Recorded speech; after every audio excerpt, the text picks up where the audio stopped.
ನಮಸ್ಕಾರ ವೀಕ್ಷಕರೇ, news 18 digital ಕಾಂಟೆಂಟ್ಗೆ ಸ್ವಾಗತ. ನಾನು ಅರುಣ್ ಹೋಗಾರ್. ಎಂಎಲ್ಸಿ ಎಲೆಕ್ಷನ್, ಕರ್ನಾಟಕ ವಿಧಾನ ಪರಿಷತ್ ಚುನಾವಣೆ ಜೂನ್ 18 ಅಂದರೆ ನಾಳೆ ನಡೀತಾ ಇದೆ.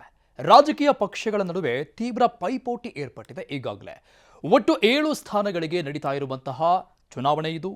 ಕಾಂಗ್ರೆಸ್ನ 4 ಜನ, ಬಿಜೆಪಿಯ 2 ಅಭ್ಯರ್ಥಿಗಳು ನಿರಾಯಾಸವಾಗಿ ಗೆಲ್ಲುವ ಅವಕಾಶವಿದೆ.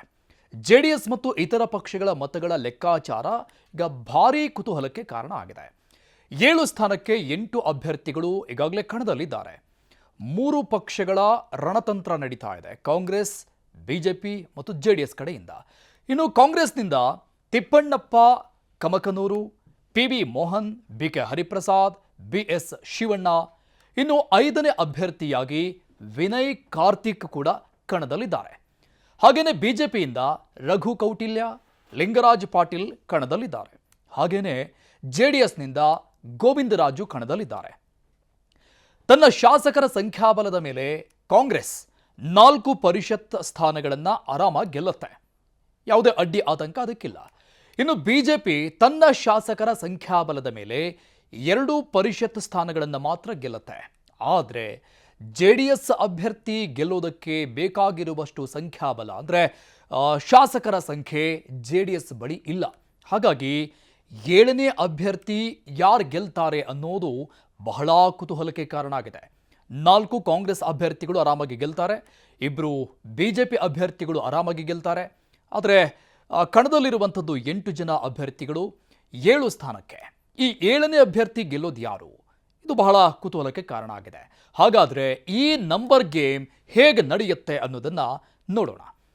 ಈಗ ಕಾಂಗ್ರೆಸ್ ಬಳಿ ಒಟ್ಟು 135 ಮತಗಳಿದ್ದಾವೆ. ಒಬ್ಬ ಅಭ್ಯರ್ಥಿ ಗೆಲ್ಲಬೇಕು ಅಂತ ಇದ್ದರೆ 28 ಶಾಸಕರ ಮತಗಳು ಬೇಕು. 4 ಅಭ್ಯರ್ಥಿಗಳ ಗೆಲುವಿಗೆ ಕಾಂಗ್ರೆಸ್ಗೆ 112 ಮತಗಳು ಸಾಕಾಗುತ್ತೆ. ಕಾಂಗ್ರೆಸ್ ಬಳಿಯಲ್ಲಿ 135 ಇದೆ. 112 ಮತಗಳ ಹಾಕಿದ್ರೆ ಅಲ್ಲಿಗೆ 4 ಅಭ್ಯರ್ಥಿಗಳು ಗೆಲ್ತಾರೆ. ಅಲ್ಲಿಗೆ ಕಾಂಗ್ರೆಸ್ನ 4 ಜನ ಗೆದ್ದು 135ರಲ್ಲಿ 112 ಮತಗಳು ಹೋದ ನಂತರದಲ್ಲಿ ಇನ್ನೂ 23 ಮತಗಳು ಉಳಿಯುತ್ತೆ ಕಾಂಗ್ರೆಸ್ ಕಡೆ. ಆಗ 5ನೇ ಅಭ್ಯರ್ಥಿ ಗೆಲುವಿಗೆ 5 ಮತಗಳ ಕೊರತೆ ಆಗುತ್ತೆ. ಗೆಲುವಿಗೆ ಬೇಕಾಗಿರುವಂಥದ್ದು 28 ಮತ. ಆದರೆ ಬಾಕಿ ಈಗ ಉಳಿದಿರುವಂಥದ್ದು 23 ಮತಗಳು ಮಾತ್ರ ಕಾಂಗ್ರೆಸ್ ಕಡೆಯಲ್ಲಿ. 3 ಪಕ್ಷೇತರರಿಂದ ಕಾಂಗ್ರೆಸ್ಗೆ ಬೆಂಬಲ ಸಿಗುವಂಥ ಸಾಧ್ಯತೆ ತುಂಬ ದಟ್ಟವಾಗಿದೆ. ಆಗ 3 ಮತಗಳೊಂದಿಗೆ ಕಾಂಗ್ರೆಸ್ನ ಸಂಖ್ಯೆ 23 ಇದ್ದಿದ್ದು 26ಕ್ಕೆ ಏರಿಕೆಯಾಗುತ್ತೆ. ಇನ್ನು ಬಿಜೆಪಿಯ 2 ಉಚ್ಚಾಟಿತ ಶಾಸಕರಿಂದ ಬೆಂಬಲ ಸಿಗಬಹುದು ಅನ್ನೋ ನಿರೀಕ್ಷೆ ಜಾಸ್ತಿ ಇದೆ. ಎಸ್ ಟಿ ಸೋಮಶೇಖರ್ ಒಬ್ಬರು ಮತ್ತು ಶಿವರಾಮ್ ಹೆಬ್ಬಾರ್, ಈ 2 ಮತದ ಮೇಲೆ ಕಾಂಗ್ರೆಸ್ ಬಹಳ ನಿರೀಕ್ಷೆಯನ್ನು ಇಟ್ಕೊಂಡಿದೆ. ಬಿಜೆಪಿಯ ಈ 2 ಉಚ್ಚಾಟಿತ ಶಾಸಕರಿಂದ ಬೆಂಬಲ ಸಿಕ್ಕರೆ ಕಾಂಗ್ರೆಸ್ನ 5ನೇ ಅಭ್ಯರ್ಥಿ ಕೂಡ ಗೆಲ್ಲೋದು ಖಚಿತವಾಗುತ್ತೆ. ಹಾಗಾದ್ರೆ ದೋಸ್ತಿ ಲೆಕ್ಕಾಚಾರ ಏನು? ಬಿಜೆಪಿ ಜೆಡಿಎಸ್ನ ಲೆಕ್ಕಾಚಾರ ಏನು? ಎಂಎಲ್ಸಿ ಎಲೆಕ್ಷನ್ಗೆ ಬಿಜೆಪಿ ಬಳಿ ಈಗಾಗಲೇ 62 ಮತಗಳಿದ್ದಾವೆ. ಈ ಉಚ್ಚಾಟಿತ ಶಾಸಕರನ್ನ ಹೊರತುಪಡಿಸಿ 2 ಅಭ್ಯರ್ಥಿಗಳ ಗೆಲುವಿಗೆ 56 ಮತಗಳು ಸಾಕಾಗುತ್ತೆ ಬಿಜೆಪಿಗೆ. ಅಲ್ಲಿಗೆ ಬಿಜೆಪಿ ಬಳಿ ಇನ್ನೂ 6 ಮತಗಳು ಹೆಚ್ಚುವರಿಯಾಗಿ ಉಳಿಯುತ್ತೆ.